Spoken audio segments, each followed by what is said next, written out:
अगर कोई इंसान गॉड पर बिलीव ना करने के लिए परफेक्ट कैंडिडेट था तो वो इलॉन मस्क था। वो इंसान जो मार्स तक रॉकेट्स भेज रहा है, वो बिलियनियर जो इलेक्ट्रिक कार्स और आर्टिफिशियल इंटेलिजेंस से फ्यूचर लिख रहा है।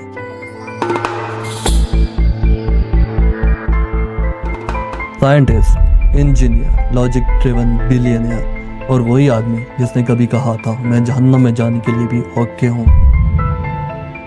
मतलब उसे कोई मसला ही नहीं था, फिर भी उसने कहा the God is the creator. Science ने ऐसा क्या दिखाया कि एक एथियस्ट आइकन भी रुका और सोचा। इस वीडियो के एंड पे आप समझ जाएंगे क्यों दुनिया के सबसे लॉजिकल और रैशनल माइंड्स आज किसी सुपर इंटेलिजेंस की तरफ इशारा कर रहे हैं जो इस कायनात को खामोशी से मैनेज कर रहा है, और शायद आप भी अपने सवालों के जवाब पा लें।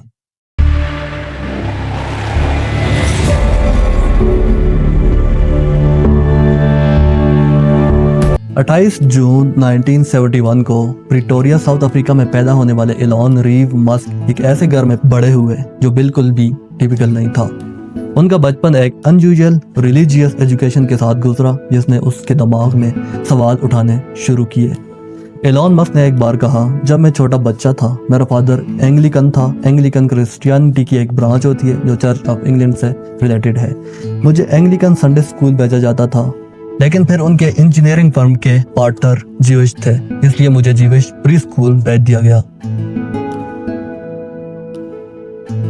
When I was a kid, I was wondering kind of what's the meaning of life? Like, why are we here? What's it all about? And I came to the conclusion that what really matters is trying to understand the right questions. Just imagine करें, एक छोटा Elon एक दिन हवा नगीला एक song जो खुशी और सेलिब्रेशन के मौकों पर गाया जाता है गा रहा है, और अगले दिन जीसस के बारे में सीख रहा है। लेकिन बचपन से ही इलॉन का ब्रिलियंट दिमाग हर बात बिना सवाल के कबूल करने को तैयार नहीं था।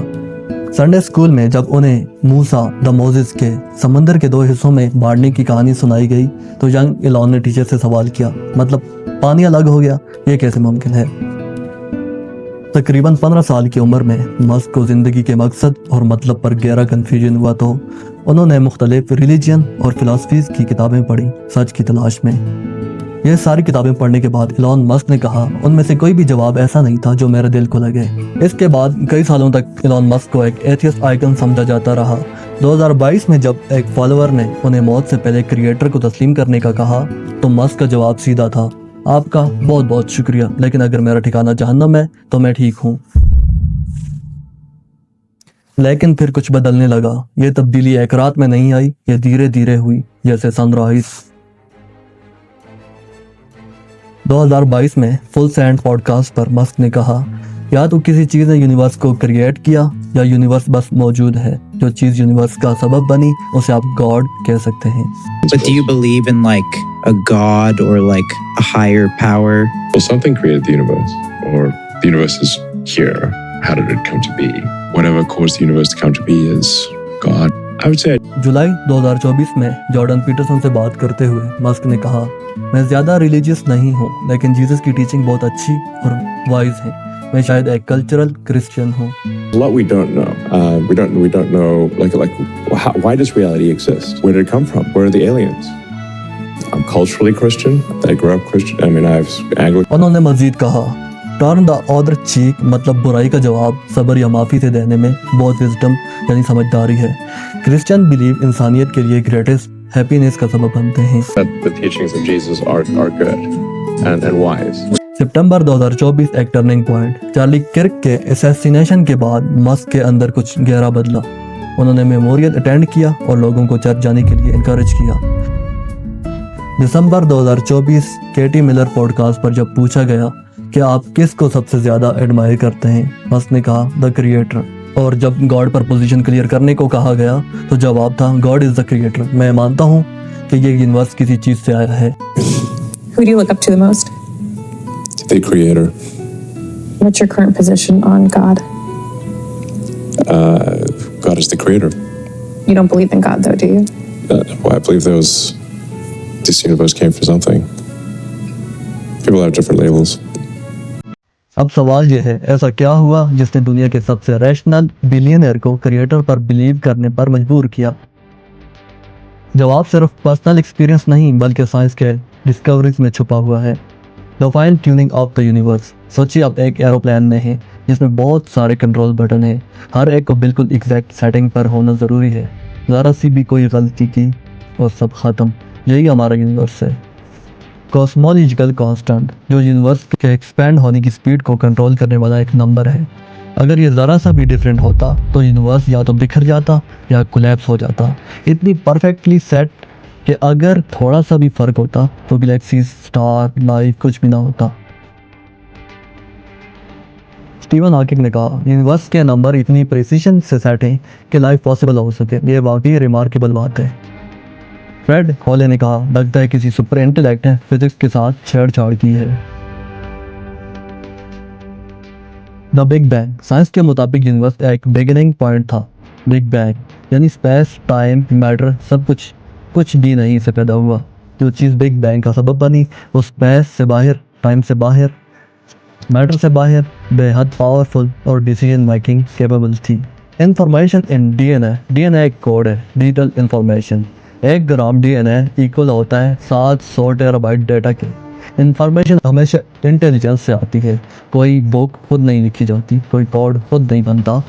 फ्रांसिस कोलिन ने कहा हमने अपनी इंस्ट्रक्शन बुक का पहला ग्लिम्स देखा जो पहले सिर्फ गॉड को मालूम थी। तो यहाँ सवाल ये बनता है कि साइंस ने यह बात आज तक क्यों नहीं मानी गॉड के एग्जिस्टेंस की। साइंस सिर्फ नेचुरल वर्ल्ड को स्टडी करती है, गॉड सुपर नेचुरल है, नेचर से बाहर। साइंस नेगेटिव प्रूव नहीं कर सकती। और अगर गॉड ने यूनिवर्स क्रिएट किया तो वो यूनिवर्स से बाहर एग्जिस्ट करता है। इसलिए साइंस गॉड को मेजर नहीं कर सकती, सिर्फ उसकी क्रिएशन को देख ही सकती है। अब आपके माइंड में ये सवाल उठता होगा कि आखिर हमें गॉड की एग्जिस्टेंस का जवाब कैसे मिलेगा। तो घबराइए मत, इन सवालों के जवाब इन बॉक्स में साफ साफ लिखे हुए हैं। कुरान की सूरत अल-तूर में चैप्टर नंबर 52 वर्स नंबर 35 में कहा गया है क्या वो बगैर किसी चीज़ के पैदा हो गए, या क्या वो खुद अपने आप को पैदा करने वाले हैं, या क्या उन्होंने आसमान और ज़मीन को पैदा किया है। बल्कि बात यह है कि वो यकीन नहीं करते। यह डायरेक्ट लॉजिकल चैलेंज है। सेल्फ क्रिएशन इम्पॉसिबल है। सूरह अज़-ज़ारियात चैप्टर नंबर 51 वर्स नंबर 47। और आसमान को हमने कुदरत के साथ बनाया और यकीनन हम ही उसे फैला रहे हैं। यहाँ देखिए पेंडिंग यूनिवर्स के बारे में बताया जा रहा है। ऐसे ही सूरह अल-हज चैप्टर नंबर 22 वर्स नंबर 73 में कहा गया है ए लोगों एक मिसाल बयान की जा रही है, गौर से सुनो। अल्लाह के सिवा जिन्हें तुम पुकारते हो वो एक मक्खी तक पैदा नहीं कर सकते, चाहे सब मिलकर कोशिश कर लें। यहाँ क्रिएशन की लिमिटेशन का बोला गया है कि सिर्फ अल्लाह ही क्रिएटर है और अल्लाह ही क्रिएट कर सकता है। अगर हम बाइबल को देखें, बाइबल कहती है in the beginning God created the heavens and the earth. Genesis chapter number 1 verse number 1 clearly कहा गया है कि ये यूनिवर्स गॉड ने क्रिएट किया। Book of Psalm chapter 19 verse 1 में कहा गया है आसमान अल्लाह के जलाल का इज़हार करता है और आसमानी फिजा उसके हाथों के काम को जाहिर करती है। हेब्रियो चैप्टर नंबर 3 वर्स नंबर 4 हर घर का कोई न कोई बनाने वाला होता है, लेकिन जिसने सब कुछ बनाया वो अल्लाह है। सिंपल, क्रिएटर के बगैर कुछ नहीं बन सकता। तो इतनी बड़ी यूनिवर्स आखिर खुद से कैसे बन गई? दोनों बुक्स एक ही बात करती हैं, क्रिएशन खुद ही क्रिएटर का प्रूफ है। मैंने यहाँ कुरान और बाइबल को कोट किया और ये दोनों बुक्स क्रिएटर की तरफ से हैं। बाइबल पहला वर्जन है, कुरान फाइनल, कंप्लीटेड और महफूज वर्जन है। जैसे आप किसी भी बुक का लेटेस्ट एडिशन प्रेफर करते हैं। अब आपके माइंड में ये सवाल उठ रहा होगा कि हम कुरान को कैसे मान लें कि एक गॉड की तरफ से आई हुई किताब है। तो इसका जवाब क्रिएटर कुरान में दे चुका है। Quran expanding universe, embryology, big bang, ocean के दरमियान बैरियर जैसी बहुत सी चीज़ों का जिक्र 1400 साल पहले कर दिया, जब साइंस को इन डिस्कवरीज का पता भी नहीं था। अगर सवाल ये है 7th सेंचुरी का एक इंसान ये सब कैसे जानता था, तो जवाब इसका ये है क्योंकि ये उस क्रिएटर की रिविलेशन है जिसने सब कुछ बनाया। तो एलॉन मस्क ने आखिर क्यों कहा गॉड इज द क्रिएटर? क्योंकि जितना गहरा आप साइंस में जाते हो उतना ही ज़्यादा आपको क्रिएटर नजर आता है। फाइन ट्यूनिंग्स बताती हैं कि कोई इंटेलिजेंट डिज़ाइनर है। बिग बैंग इशारा करता है किसी क्रिएटर का। आपके डीएनए में इतने कोड्स किस ऑथर ने लिखे हैं? द फेमस साइंटिस्ट आइंस्टाइन ने कहा science without religion is lame, मतलब अधूरी है। Religion without science is blind. Universe एक एक्सीडेंट नहीं, लाइफ रैंडम नहीं और आप बेमकसद नहीं। आप डिज़ाइन किए गए हो किसी पर्पस के साथ। क्या ये सब वाकई सिर्फ एक्सीडेंट है या कोई तुम्हारी तवज्जो चाह रहा है? Do comment below and please do not forget to subscribe. Thanks for watching. Goodbye.